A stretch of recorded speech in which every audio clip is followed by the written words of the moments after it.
ഈ മ്യൂസിക്കിന് ഇതുപോലെ കോപ്പിറൈറ്റ്സ് ഒക്കെ ഉള്ളതല്ല ഉണ്ട്. മ്യൂസിക്കും കൃത്യമായിട്ടും നമ്മുടെ കോപ്പിറൈറ്റ് നിയമപ്രകാരം പരിരക്ഷിക്കപ്പെട്ടിട്ടുള്ളതാണ്. മ്യൂസിക് കമ്പോസർക്ക് കൃത്യമായ അവകാശങ്ങളും അവ സംരക്ഷിക്കാനുള്ള വ്യവസ്ഥയുണ്ട്. പറയാതെ തന്നെ എല്ലാവർക്കും അറിയാവുന്ന പല പാട്ടുകൾ ഇപ്പം ഇളയരാജയുടേതാണ് ഏറ്റവും കൂടുതൽ സൗത്ത് ഇന്ത്യയിൽ നിന്ന് ഹിന്ദി സിനിമയിലേക്ക് മാറ്റപ്പെട്ടുള്ളത്. എനിക്ക് തോന്നുന്നത് ഒരു പ്രധാന കാരണം ഇതിനെപ്പറ്റി അവകാശങ്ങളെപ്പറ്റി കൃത്യമായ ധാരണയില്ലാത്തത് ഒന്ന്. പിന്നെ ഇതിനെതിരെയൊക്കെ നിയമ നടപടികൾക്ക് പോയി എന്തിന് വെറുതെ സമയം മെനക്കെടുത്തണം എന്നുള്ള ധാരണ. പിന്നെ പൊതുവേ നമ്മൾ ഇങ്ങനത്തെ ഇത്തരം കാര്യങ്ങളിൽ വിമുഖരുമായിരുന്നു പൊതുവെ കലാകാരന്മാർ. ഈ രീതിയിൽ അവകാശങ്ങൾ ഉറപ്പിക്കുന്നതിനും അല്ലെങ്കിൽ പിടിച്ചു വാങ്ങുന്നതിനൊക്കെ ഒരു വൈമുഖ്യം കാണിക്കുന്ന ഒരു സ്വഭാവം നമ്മുടെ പൊതുവെ ഇന്ത്യയിലെ കലാകാരന്മാർക്ക് ഉണ്ട്. അതും ഒരു ഘടകമായിരിക്കാൻ തോന്നും. പക്ഷേ ഇപ്പോൾ ആ ചിത്രം ഏറെ മാറിക്കഴിഞ്ഞിരിക്കുകയാണ്. ഉദാഹരണമായിട്ട് ഒന്ന് തോന്നുന്നത് ഒരു മർഡർ എന്ന് പറഞ്ഞ ഒരു സിനിമ. ആ സിനിമയിൽ ഉപയോഗിച്ചിരുന്ന ഒരു ഗാനം ബംഗ്ലാദേശിലുള്ള ഒരു റോക്ക് ബാൻഡ്, മൈൽസ് എന്ന് പറഞ്ഞ റോക്ക് ബാൻഡിൻ്റെ ഒരു ഗാനത്തെ അനുകരിച്ചാണെന്ന് പറഞ്ഞ് അവർ കൽക്കത്ത ഹൈക്കോടതിയിൽ കേസ് ഫയൽ ചെയ്യുകയും കൽക്കത്ത ഹൈക്കോടതി ഈ സിനിമയുടെ നിർമ്മാതാക്കൾക്കെതിരെ മഹേഷ് ഭട്ടായിരുന്നു അതിൻ്റെ നിർമ്മാതാവ്. മഹേഷ് ഭട്ടിനും അനു മാലിക്കിനും എതിരെ വിധി പ്രഖ്യാപിക്കുകയുണ്ടായി. ആ സിനിമയുടെ പ്രദർശനം തന്നെ തടഞ്ഞുകൊണ്ട് വിധി പ്രഖ്യാപിക്കുകയുണ്ടായി. അതിനുശേഷം ആ പാട്ട് ഈ സിനിമയിൽ നിന്ന് മാറ്റിയതിന് ശേഷം മാത്രമേ അവർക്ക് പ്രദർശിപ്പിക്കാൻ കഴിഞ്ഞുള്ളൂ. ക്രേസി 4 എന്ന് പറഞ്ഞ ഒരു സിനിമ, ഇതിൽ ഉപയോഗിച്ചിരുന്ന ഒരു പാട്ട് ഒരു അഡ്വർടൈസ്മെൻറ്റ് ജിങ്കിളിൻ്റെ ട്യൂണിൻ്റെ കോപ്പിയാണെന്ന് പറഞ്ഞുകൊണ്ട് ആ ജിങ്കിളിന് ട്യൂൺ കൊടുത്ത മ്യൂസിക് കമ്പോസർ ബോംബെ ഹൈക്കോടതിയെ സമീപിക്കുകയുണ്ടായി. ബോംബെ ഹൈക്കോടതി ആ സിനിമയുടെ നിർമ്മാതാവിനെതിരെ, രാകേഷ് റോഷനായിരുന്നു അതിൻ്റെ നിർമ്മാതാവ്, എതിരെ വിധി പ്രഖ്യാപിക്കുകയും പിന്നെ അവർ കോടതിക്ക് പുറത്ത് വെച്ചത് ഒത്തുതീർപ്പ് ചെയ്യുകയും ചെയ്തു. ഇപ്പോൾ അടുത്തിടെ തന്നെ ഒരു മലയാള സിനിമയിൽ ഉപയോഗിച്ച ഒരു ട്യൂൺ ഒരു കനേഡിയൻ സിംഗറുടെ ഒരു ട്യൂണിൻ്റെ അനുകരണമാണെന്ന് പറഞ്ഞ് അവർ ഡൽഹി ഹൈക്കോടതിയെ സമീപിക്കുകയും ഡൽഹി ഹൈക്കോടതിയിൽ നിന്ന് ആ സിനിമയ്ക്കെതിരെ ഇഞ്ചക്ഷൻ ഉത്തരവ് കഴിഞ്ഞ ഡിസംബർ മാസത്തിലാണ് വന്നത്. അതായത് മറ്റ് ഭാഷകളിൽ അത് ഭാഷാന്തരീകരണം നടത്തി മലയാളത്തിൽ ഇറങ്ങിയ സിനിമയായിരുന്നു അത്. പക്ഷേ അത് മറ്റ് ഭാഷകളിൽ ഇറങ്ങുന്നത് തടഞ്ഞുകൊണ്ടുള്ള ഒരു ഉത്തരവ് പുറപ്പെടുവിക്കുകയുണ്ടായി.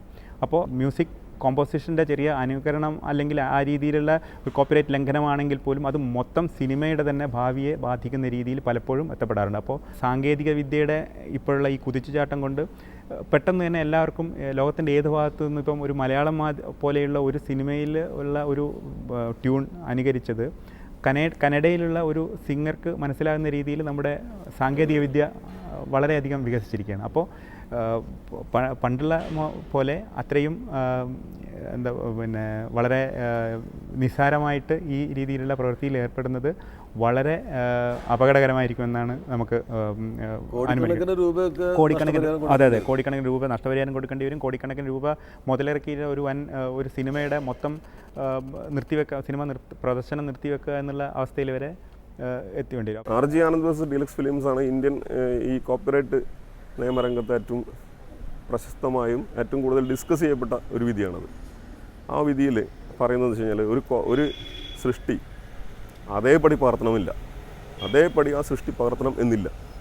ആ സൃഷ്ടിയുടെ ആശയം അല്ലെങ്കിൽ അതിൻ്റെ മുഖ്യ രംഗങ്ങൾ, ഇത്രയും കാര്യങ്ങൾ മതി. ഇത്രയും കാര്യങ്ങൾ മോഷണം ചെയ്തോ അല്ലെങ്കിൽ കോപ്പിറൈറ്റ് ഇല്ലാതെ ആണ് ഇതിൽ പുതിയ ഒരു രൂപത്തിൽ വന്നിട്ടുള്ളത് എന്ന് കാണുകയാണെങ്കിൽ അത് നിലനിൽക്കും, അതിനെതിരെയുള്ള പ്രോസിക്യൂഷൻ നടപടി നിലനിൽക്കും എന്നാണ് ഈ കേസിലെ വിധി. ഇപ്പം എഗ്രിമെൻ്റേ വെച്ചിട്ടില്ല. ഇപ്പോൾ സാധാരണ നമ്മുടെ സിനിമകളിലൊക്കെ അധികം സംഭവിക്കുന്നത് എങ്ങനെയാണെന്ന് വെച്ച് കഴിഞ്ഞാൽ ഒരു സിനിമ ചെയ്യാൻ ഒരു നിർമ്മാതാവ് ഒരു സംവിധായകനെ സമീപിക്കും. അപ്പോൾ സംവിധായകൻ ഏതെങ്കിലും ഒരു റൈറ്ററുമായിട്ട് കാണും, അവർ തമ്മിലൊരു കഥ ഡിസ്കസ് ചെയ്യും. നിർമ്മാതാവിനും കൂടി ആ കഥ ഇഷ്ടപ്പെട്ട് കഴിഞ്ഞാൽ സിനിമ നേരെ എഴുത്ത് തുടങ്ങി പിന്നെ അതങ്ങനെ ഷൂട്ടിങ്ങിലേക്ക് പോയി. സാധാരണ നിലയിൽ എഗ്രിമെൻ്റ് ഇല്ലെങ്കിൽ ഈ കഥയുടെ റൈറ്റ് കഥാകാരന് തന്നെയായിരിക്കും. കൃത്യമായി റൈറ്റ് നിർമ്മാതാവിന് കൈമാറിയിട്ടുണ്ടെങ്കിൽ മാത്രമേ നിർമ്മാതാവിന് ഇതിൻ്റെ അവകാശം വരുന്നുള്ളൂ. അല്ലെങ്കിൽ നിർമ്മാതാവിന് മറ്റാരെങ്കിലും മാറിയിട്ടുണ്ടെങ്കിലും. ഇപ്പോൾ അങ്ങനെ ഒരു എഗ്രിമെൻറ്റോ അങ്ങനെ ഒരു കരാർ നിലവിലില്ലെങ്കിൽ സ്വാഭാവികമായും അത് രചയിതാവിന് തന്നെയായിരിക്കും അതിനുള്ള അവകാശം ഉണ്ടാവുക. എന്നാൽ ഈ നിയമത്തിൽ നിന്നും വ്യത്യസ്തമായ ഒരു നിയമമാണ് ഫിലിം ചേംബർ ഓഫ് കൊമേഴ്സിൻ്റേത്.